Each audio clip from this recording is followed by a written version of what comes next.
Halo anak-anak, untuk UAS semester kita tidak tulis ya, tapi membuat PPT materi tentang oscillator. Oscillator, Bu. Iya betul Iqbal, untuk pekerjaannya berkelompok. Kamu dan Avandi satu kelompok ya. Selamat mengerjakan ya. Baik Bu, akan saya kerjakan secepatnya. Avandi, ayo kita bikin PPT oscillator yang bagus biar dapat nilai bagus. Ayo Bal, jangan kalah sama kelompok sebelah. Hahaha. Wah, kalian berdua semangat sekali. Tetap semangat ya.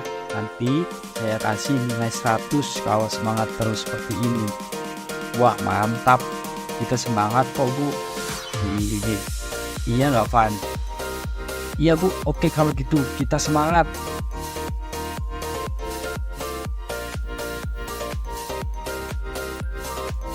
Pengenalan oscillator atau Open System Interconnection. Model referensi untuk komunikasi jaringan. Nah, pengantar oscillator model.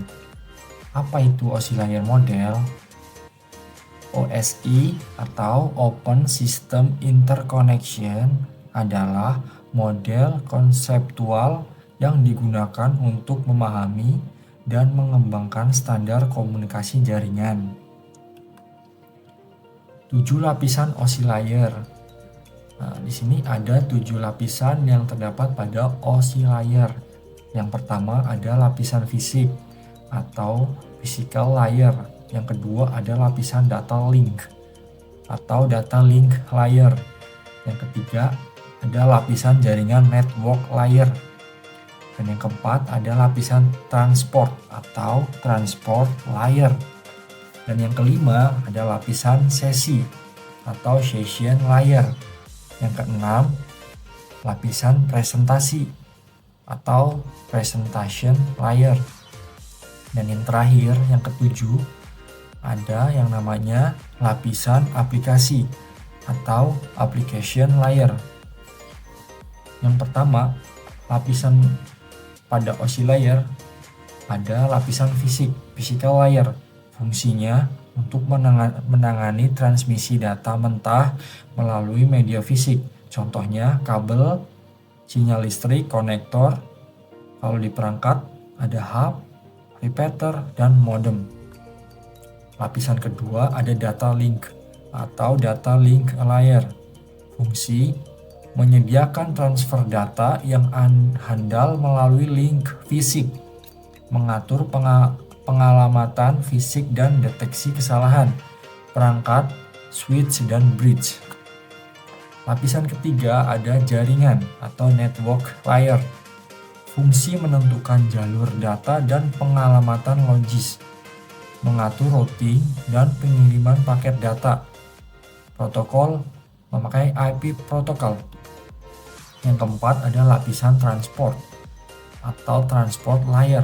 Fungsi menyediakan transfer data end-to-end yang handal, mengatur segmentasi dan reassembly data.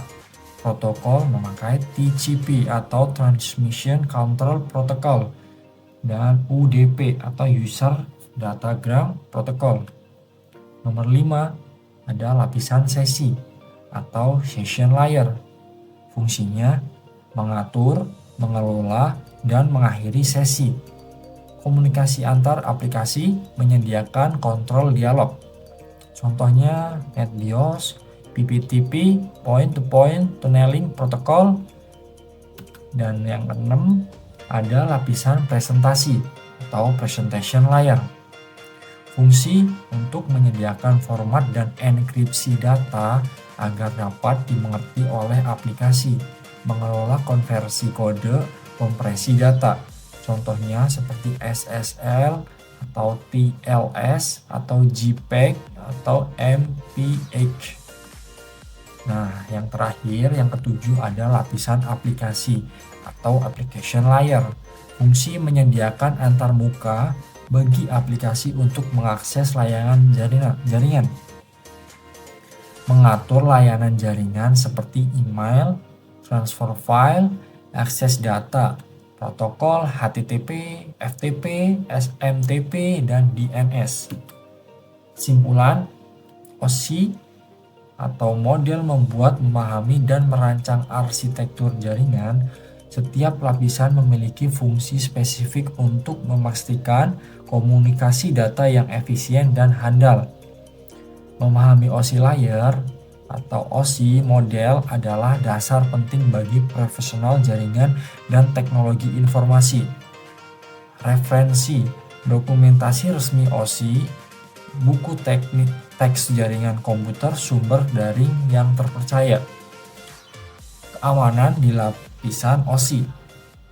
Untuk fungsi, setiap lapisan memiliki aspek keamanan yang berbeda. Enkripsi data pada lapisan presentasi, autentikasi data kontrol, akses pada lapisan aplikasi, contoh VPN atau Virtual Private Network, pada lapisan jaringan TLS atau SSL pada lapisan presentasi.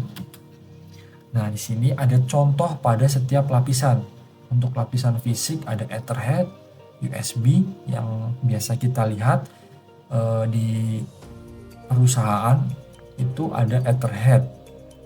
Di sini juga ada lapisan data link atau ARP dan PPP.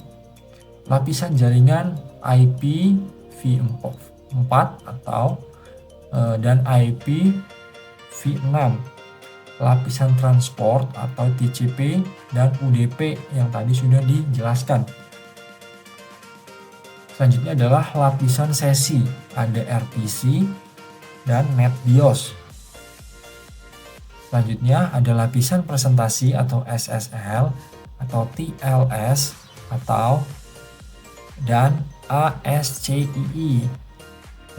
Yang terakhir ada lapisan aplikasi atau HTTP, FTP, dan SMTP. Implementasi OSI model dalam dunia nyata, khusus penggunaan web browsing atau HTTP atau aplikasi, TCP transport dan IP jaringan, Ethernet fisik, email SMTP aplikasi ke TCP transport ke IP jaringan.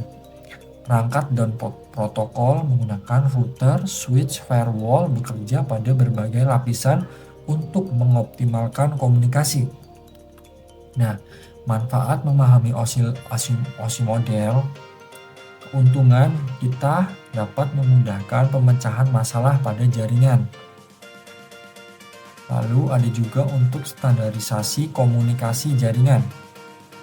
Dan tentunya membantu dalam pengembangan dan desain jaringan.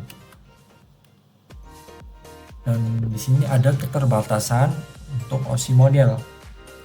Kritik, tidak selalu mencerminkan implementasi praktis, lebih sering menggunakan model TCP dan IP. Terlalu teoris untuk beberapa aplikasi praktis. Adaptasinya, mungkin banyak protokol modern menggunakan beberapa lapisan OSI untuk efisiensi. Kesimpulannya, OSI model adalah alat penting untuk memahami arsitektur jaringan meskipun tidak selalu diterapkan secara langsung. Prinsip-prinsip OSI membantu dalam desain dan memecahkan masalah jaringan. Mengetahui setiap lapisan dan fungsinya memungkinkan para profesional IT untuk mengelola dan mengoptimalkan jaringan dengan lebih efektif.